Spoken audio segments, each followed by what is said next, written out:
Sedang jemaah yang dimuliakan, hendaklah kita berdiam diri dan janganlah berkata-kata pada ketika khatib berkhutbah, kerana demikian itu akan menghilangkan pahala Jumaah. Sabda Nabi sallallahu alaihi wasallam, "Idza qulta li sahibika wal imamu yakhutub yaumal jumu'ah ansid faqad laghaw." Rawahu al-Bukhari wa Muslim an Abi Hurairah radhiyallahu anhu. الحمد لله القائل الذي خلق الموت والحياة ليبلوكم أيكم أحسن عملا وهو العزيز الغفور. أشهد أن لا إله إلا الله وحده لا شريك له وأشهد أن سيدنا محمدا عبد الله ورسوله. اللهم صل وسلم وبارك على سيدنا محمد وعلى آله وأصحابه ومن تبعهم بإحسان إلى يوم الدين. أما بعد فيا عباد الله اتقوا الله أوصيكم وإياي بتقوى الله فقد فاز المتقون. وقد قال تبارك وتعالى في محكم تنزيله بعد أعوذ بالله من الشيطان الرجيم: يا أيها الذين آمنوا اتقوا الله حق تقاته ولا تموتن إلا وأنتم مسلمون. صدق الله العلي العظيم. Mafhumnya, wahai orang-orang yang beriman, bertakwalah sekalian kamu kepada Allah Subhanahu wa ta'ala dengan sebenar-benar ketakwaan, dan jangan sesekali kamu mati melainkan dalam keadaan Islam. Ma'asyiral muslimin rahimakumullah, saya berpesan kepada diri saya sendiri serta sekalian muslimin yang hadir pada hari ini, marilah kita sama-sama mempertingkatkan ketakwaan kepada Allah Subhanahu wa ta'ala, agar keimanan dan ketakwaan kita selari dengan ibadat yang kita laksanakan kepadanya. Dan janganlah kita mati melainkan di dalam keadaan menyerah diri kepada Allah Subhanahu wa ta'ala. Kita berusaha mempertingkatkan ketakwaan dengan berusaha bersungguh-sungguh melaksanakan segala titah perintahnya, dan pada masa yang sama kita juga berusaha bersungguh-sungguh untuk meninggalkan segala larangan dan tegahannya. Hadirin muslimin yang dirahmati Allah, alhamdulillah, sekarang kita sedang menghampiri tetamu yang sangat dinanti-nantikan oleh sekalian muslimin, tetamu yang dirindui, yang bertamu kembali setelah hampir setahun ia berlalu pergi. Allah Subhanahu wa ta'ala menjadikan ia sebagai medan perjuangan kepada pencinta ibadah, menjadikan ia waktu perlombaan bagi para salihin, berlomba melaksanakan kebaikan dan kebajikan serta melimpatkan segala amal-amal saleh pada bulan tersebut. Inilah bulan Ramadan, bulan berpuasa menahan diri dari lapar dan dahaga, bermula dari terbitnya fajar sehinggalah terbenamnya matahari. Inilah bulan diturunkan padanya Al-Quran. Inilah bulan yang didirikan padanya salat sunat tarawih pada malam hari. Dan ini juga bulan yang penuh dengan kemurahan pengampunan dari Yang Maha Pengampun. Inilah bulan yang penuh dengan kerahmatan. Para salihin, para muttaqin, para pendosa dan pelaku maksiat semuanya dihimpun dalam Ramadan. Maka berpuasalah, kerana doa orang-orang yang berpuasa adalah mustajab di sisi Allah Subhanahu wa ta'ala. Daripada Abu Hurairah radhiyallahu ta'ala anhu wa ardhah, bahawa beliau berkata, baginda sallallahu alaihi wasallam bersabda, "Thalathatun la turaddu da'watuhum, al-imamul adil, was-saimu hatta yuftir, wa da'watul mazlum." Sadaqa Rasulullah sallallahu alaihi wa alihi wa sahbihi wasallam. Hadis riwayat Ibnu Majah. Mafhumnya, 3 golongan doa mereka tidak akan ditolak, iaitulah yang pertama, imam atau pemimpin yang adil. Kedua, orang yang berpuasa sehinggalah dia berbuka. Dan ketiga, doa orang yang dizalimi. Oleh itu, siapapun kita ketika ini, mintalah doa kepada Allah Subhanahu wa taala. Bermunajatlah kepadanya. Mohonlah keampunan daripada Allah Subhanahu wa taala. Bertaubatlah kita kepadanya dengan sebenar-benar taubat. Apatah lagi kita ketika ini diberikan peluang dan ruang oleh Allah Subhanahu wa taala untuk mengecapi sekali lagi nikmatnya Ramadan. Allah Subhanahu wa taala berfirman, a'udzu billahi minasyaitonir rajim.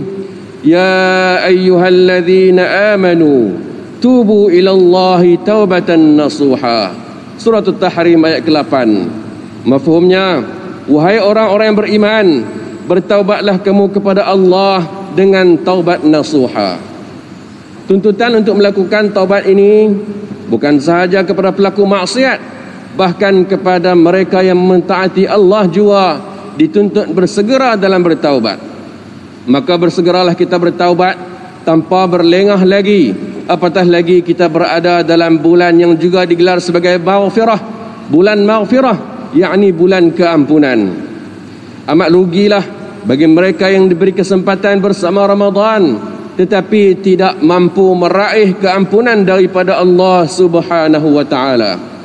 Diriwayatkan daripada Sayyidina Abi Hurairah radhiyallahu taala anhu wa ardhah bahawa Rasulullah sallallahu alaihi wasallam bersabda, "Anna an-nabiyya sa'ida al-minbar fa qala amin amin amin." Qila ya Rasulullah innaka sa'idta al-minbar fa qulta amin amin amin. فقال إن جبريل عليه السلام أتاني فقال من أدرك شهر رمضان فلم يغفر له فدخل النار فأبعده الله قل آمين فقلت آمين. رواه ابن Majah.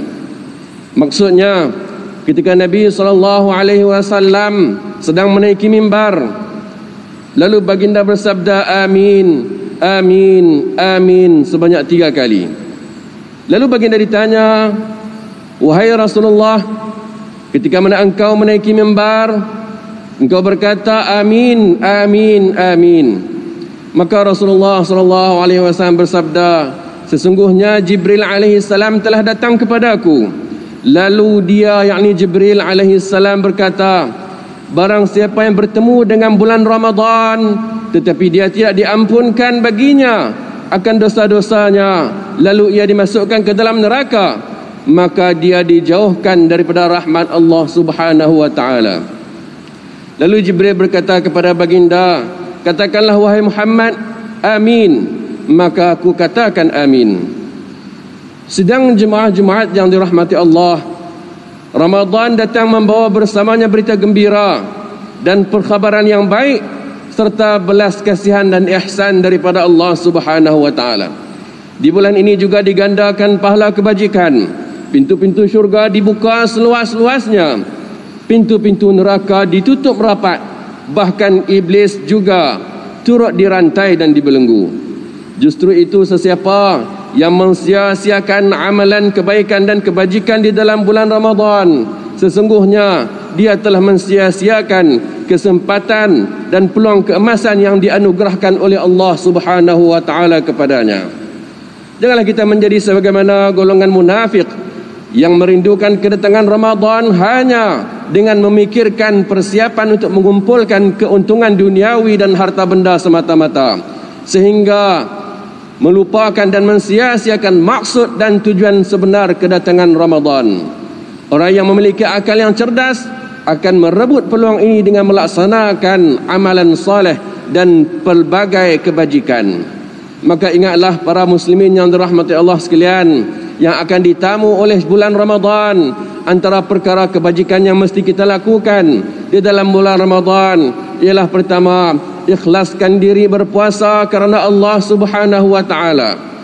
Di mana Nabi SAW bersabda melalui hadis yang diriwayatkan daripada Abu Hurairah radhiyallahu taala anhu ardhah, man shama ramadhana imanan wa ihtisaban ghufira lahu ma taqaddama min dhanbih.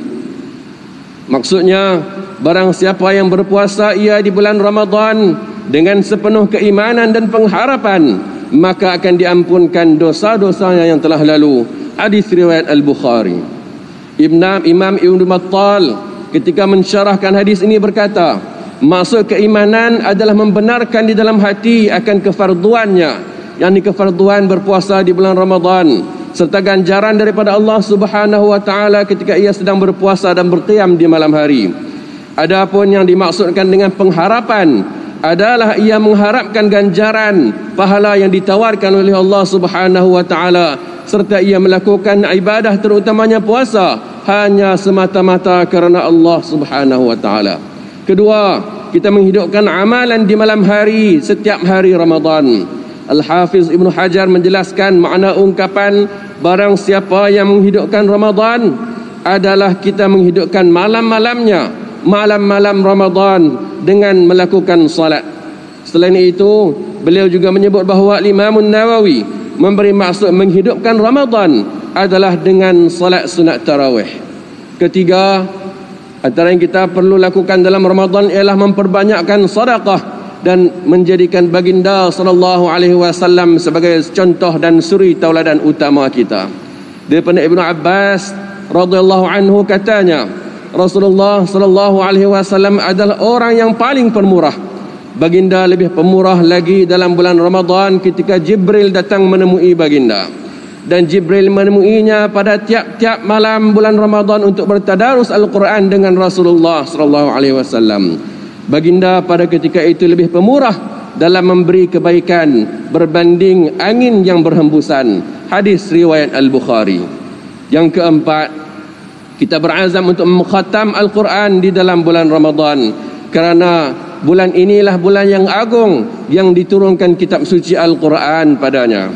Firman Allah Subhanahu wa taala, a'udzu billahi minasyaitonir rajim. Syahrul Ramadan alladzi unzila fihi al-Qur'an hudan lin-nasi wa bayyinatin minal huda wal furqan.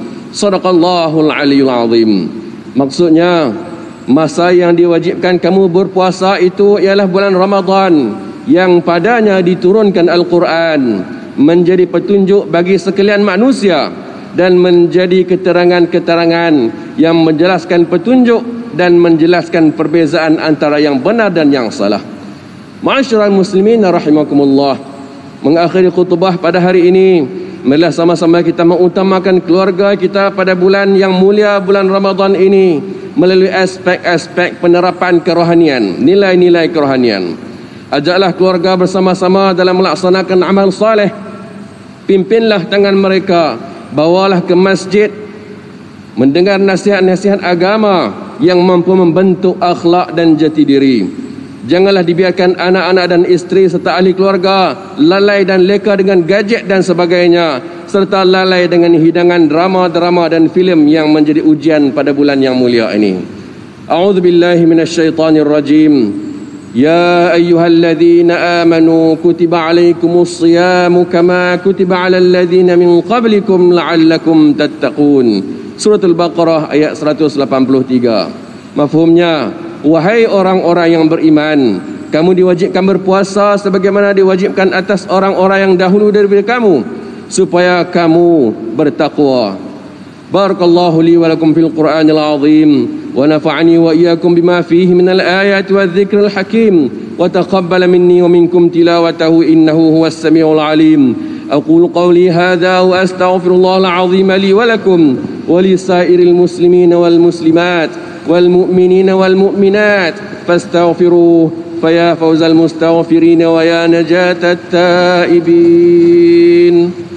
Allahumma salli wa sallim zid wa alim wa an'im wa tafaddal wa barik بجلالك وكمالك على زين عبادك وأشرف عبادك أبي القاسم سيدنا ومولانا محمد وعلى آله وصحبه وسلم رضي الله تبارك وتعالى عن كل الصحابة أجمعين.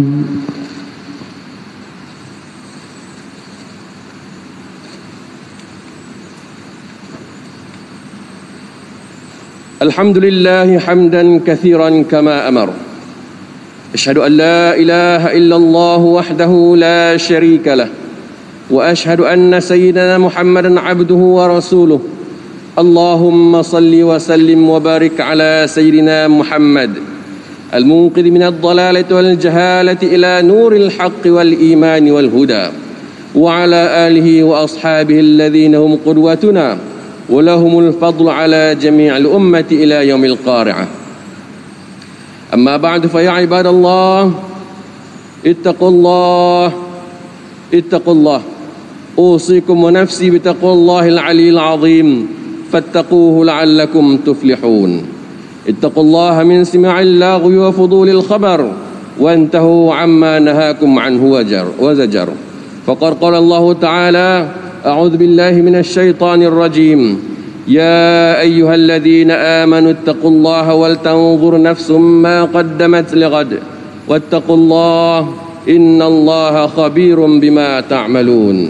واعلموا أن الله أمركم بأمر عظيم، أمركم بالصلاة والسلام على نبيه الكريم، فقال: إن الله وملائكته يصلون على النبي يا أيها الذين آمنوا صلوا عليه وسلموا تسليما. اللهم صل وسلم وبارك على سيدنا محمد وعلى آله وأصحابه أجمعين. وارض اللهم عن الخلفاء الراشدين ساداتنا أبي بكر وعمر وعثمان وعلي، وعن بقية الصحابة والقرابة والتابعين ومن تبعهم بإحسان إلى يوم الدين. اللهم اغفر للمسلمين والمسلمات والمؤمنين والمؤمنات الأحياء منهم والأموات إنك سميع قريب مجيب الدعوات يا قاضي الحاجات يا رب العالمين. اللهم اجعل هذا البلد آمنا مطمئنا. اللهم أصلح أئمتنا وولاة أمورنا واشمل اللهم بعنايتك وتوفيقك جلالة الملك مولانا الأمين الكريم السلطان صالح الدين ابن المرحوم السلطان بدليشة وولي عهدي دول yang terhormat mulia Tengku Syarafuddin Badlishah ابن السلطان صالح الدين وجميع الأسرة الملكية. اللهم وفقهم للسداد وأصلح بهم العباد والبلاد واجعل التقوى لهم خير زاد إنك رؤوف رحيم لطيف جواد يا لطيفا بالعباد يا أرحم الراحمين. اللهم ربنا اغفر لنا ولإخواننا الذين سبقونا بالإيمان ولا تجعل في قلوبنا غلا للذين آمنوا ربنا إنك رؤوف رحيم. اللهم ربنا آتنا في الدنيا حسنة وفي الآخرة حسنة وقنا عذاب النار. عباد الله إن الله يأمر بالعدل والإحسان وإيتاء ذي القربى وينهى عن الفحشاء والمنكر والبغي يعظكم لعلكم تذكرون. فاذكروا الله العظيم يذكركم واشكروه على نعمه يزدكم واسألوه من فضله يعطكم ولذكر الله أكبر والله يعلم ما تصنعون. قوموا إلى الصلاة يرحمني وإياكم الله وتوبوا إلى الله التائب من الذنب كمن لا ذنب له.